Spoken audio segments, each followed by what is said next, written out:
तीन मासोळ्या. एका तलावात तीन मोठ्या मासोळ्या राहत होत्या. एक मासोळी खूप बुद्धिमान आणि नेहमी सावध असायची. दुसरी मासोळी चतुर आणि प्रसंगावधानी होती. तिसरी मासोळी मात्र नेहमी नशिबावर अवलंबून होती. एक दिवस बुद्धिमान मासोळी तलावात इकडे तिकडे मजेत फिरत असताना तिने दोन कोळ्यांचं बोलणं ऐकलं.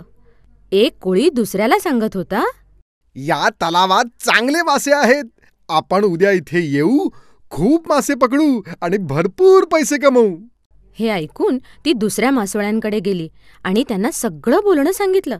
आपण इथून निघून जाऊ. पण प्रसंगावधानी मासोळी तिथून दुसरीकडे जायला तयारच नव्हती. ती म्हणाली, येऊ दे त्या कोळ्यांना, मी त्यांच्यापासून माझं रक्षण सहज करीन.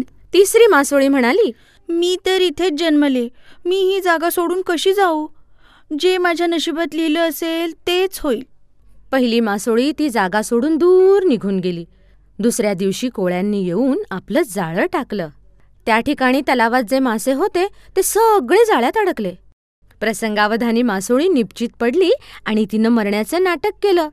कोळ्यांनी तिला मेलेली मासोळी समजून परत पाण्यात फेकून दिलं. नशिबावर भरोसा करणारी तिसरी मासोळी मात्र जोरजोरात उड्या मारायला लागली. तेव्हा कोळ्यांनी तिला मारून टाकलं.